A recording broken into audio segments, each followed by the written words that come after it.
Hi, so we're back for our weekly divorce chat. Hi, Angela. How are you doing? I'm well, thanks. How are you doing today, Laurel? Doing pretty good. So we talked a little bit about what we wanted to chit chat about, and I think it's the amicable divorce. One of your favorite topics. Um, so maybe you'll kick us off. So typically, what happens is someone will give us a call, and you'll have a chat with them, and I guess before you can say anything, what do they say to you? They say to me, "Oh, it's we're so amicable. We're just so amicable." And sometimes they are amicable, but more recently than not, I've been thinking about we're amicable as almost a red flag. Yeah. I think it's often in relation to price. So before you tell them how much it's going to cost or maybe the services they need, that tends to be where they jump in like, we're totally amicable, just something we just need some real just a tiny bit of help. We've totally figured it all out. It's really just a little thing. We don't really want lawyers involved. Oh yeah. Yeah, Yeah. or we don't really think we need a lawyer is the other one. Oh yeah. And then what happens? Well, and then we set them up with an appointment, and as maybe our client starts following the advice you've given them, and it comes to light that maybe things aren't quite as amicable as they thought. Yeah, I would say from my end, what ends up happening is okay, so we get them to we get an intake form, right? That's where we start. And I start looking through this and I think, okay, all right, this is interesting. Mhm. And maybe just then, or it's like in that initial intake call or our free consult, right? It's like, okay, so what are your issues? What's going on? And then they start describing their personal life and their current situation. It's incredibly complicated. More often than Mhm. not, people's lives are complicated and they start describing it as like, oh, this is very complicated. And they're like, it's totally amicable as long as I walk away with nothing. Yes, What yes. it is. I suppose I sort of jumped right ahead to the after the appointment, but yes, there Yeah. is those other pieces too, the little flags that are letting us know that maybe not as amicable as they had hoped. Yeah, I think when people are saying, "Oh, it's totally amicable," is they're wishing they're just Mhm. maybe I can think myself into the kind of divorce that I really want to have. Like I don't want to have any conflict. I don't want to have any confrontation. I just want this to be over. So we're just going to say it's amicable. Sign whatever he or she wants, and then I'll start again. Yes, yeah. It's almost like maybe in the past they've grown up. Well, their parents were going through a terrible divorce, and it's like, no, I'm not going to do that. We're Yeah. amicable. Yeah. And I guess that's and it's sort of like, or if they haven't had that in their past, right? They haven't had the parents going Mhm. through a terrible divorce. They've heard about the terrible divorce and they're Yes. thinking, Yeah. there's no freaking way I'm going to spend hundreds of thousands on a lawyer. I'm not going to fight in court. I'm not going to do all this stuff. And so that's why like people who jump, they're so keen to say this is amicable. We have no issues. More often than not, it's a little more complicated. And once we start digging a little bit beneath the surface, we find like, well, you haven't done your homework. You haven't done your little bit of work here, and maybe you have rights that you're not asserting, and you haven't really thought through whether or not you want to waive those rights. Mhm. And so then things get complicated. And then what you see, I think, is like we start pushing back just a tiny bit, just like, oh, well, maybe we should reconsider this. So I'm being amicable to you because I'm giving up a lot, but I would like you to give a little bit of quid pro quo, a little bit of leeway. Yes. Give And and then, take. yeah, give a little give and take. And then what happens is, oh, suddenly things are not so friendly Yes. anymore. And um, have you noticed, like, I've it tends to be these files that are trying to rush through things as well. It's like we're amicable and we want this done like yesterday. yes, yes. And I think that to me, that's usually a sign like why not take the time to do it properly. I think because it's so uncomfortable and you're so keen to get out of the situation that you're in. Mhm. That's why when people start saying to us it's totally amicable, we start saying mm-hmm, because and the thing is like we have seen lots of amicable divorces, right? Yes, yes, yeah. We shouldn't discount the people that It's not like it's impossible to yeah. have that, but the reality is those people very rarely say this is amicable. Exactly. Yes, yeah, that is a good They point. usually say things that are slightly different, right? They'll say, we've worked out the terms of an agreement. We've gone through everything. We've been to mediation. Everything is kind of sorted out.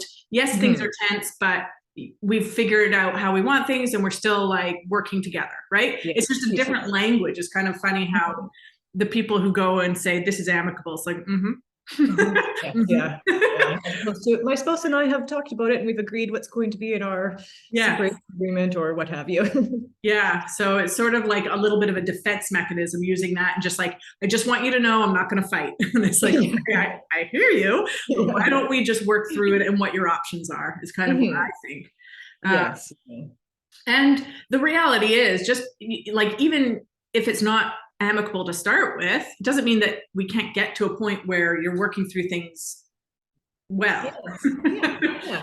I mean, especially maybe they've been trying to navigate negotiating between themselves, and it hasn't been exactly amicable, because maybe they have never had any experience doing that. So then they start working with, doing some coaching, and you're able to help guide them, and it can sort of smooth things out, and they're approaching negotiations in a more respectful way. And it can turn into become more amicable than it was. I would say, like, our goal when we work with clients is to always try and even out the power dynamic a bit, so that they're actually meeting on equal footing, and so that they're really working through things very fairly and transparently, right? And no one is taking advantage of the other being either ignorant as to their rights or responsibilities. No, you're both being transparent with your information, and you're giving each other time to consider the information that needs to be considered. You're making appropriate plans for the future. You're not just like, oh God, our marriage has fallen apart, I need to be finished with it and moving on, and I'm just take everything, I'm out. Yeah, like that's not amicable. That's not fair, and that will often lead to a lot of anger, resentment, and bitterness in the future, I would say. And more often than not, those would be the ones where you're probably going to find that there will be problems in the future with maybe trying to set aside a separation agreement or whatever, if it was negotiated unfairly. Yes. Yeah. Anyway, so that's, I guess, our thoughts on the amicable separation. It's not that you can't have one. It's just that when people start saying that they're amicable, we start seeing that as a bit of a red flag, that maybe they haven't done their due diligence, and that they're very anxious to get things done because they're uncomfortable and things are not amicable. I'm beginning to dislike the word amicable. Yeah. So I guess that, and the whole point of our little chat is just, it is possible to have a nice, smooth separation and like work through things, but it's not, even if it's smooth and simple, and we do it as quickly and efficiently as possible, it doesn't mean that it's super easy all the time, right? Because you still have to make some efforts, right? You still have to look at the paperwork. You can't just sign away your life without looking through things. Not without having major regrets later on, that's for sure. Oh yeah, for sure. Anyhow, I guess that's it for our little chit chat on amicable separations. So it is possible to have one, but if you think you have one, I mean, you've probably already done your work. If you haven't done your work, I guess I would pose the question to our viewers: are you saying it's amicable because you're actually feeling quite uncomfortable and you just are anxious to get things over with? You haven't done the work. If you're scared to do the work, if you're procrastinating, if you're hiding from the confrontation and the conflict, come talk to us, right? Or come talk to any lawyer. Like, we will hold your hand. We will help you work through these issues in a non-traumatic kind of way, right? Absolutely. Yes. That's what we will hold your hand. We'll help you feel better about the whole process. And so that yet you can indeed have that amicable separation that you're really wanting. A fair and amicable separation. Yeah, yes. I guess we would say fair is more important than amicable. Yes. I mean, personally, I would like fair. Well, that's it. Yeah, that's it. A bonus if it's amicable.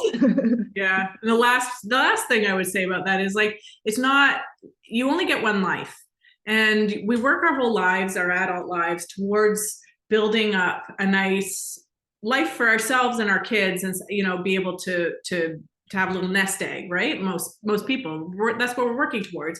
And if you decide someday in your 40s or 50s that you're going to get divorced, yes, it's going to be a step back towards preparing for maybe a retirement or what have you.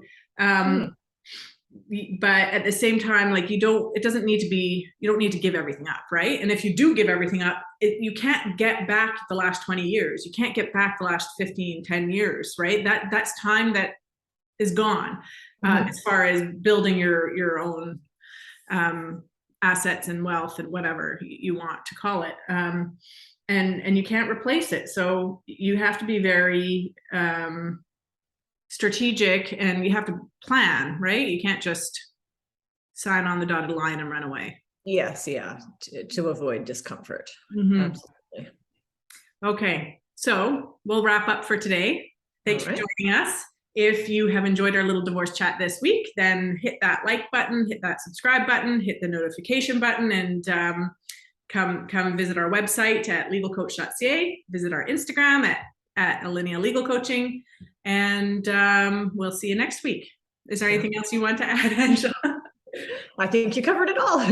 Okay, perfect. All right, take care, everyone. Take care. Bye.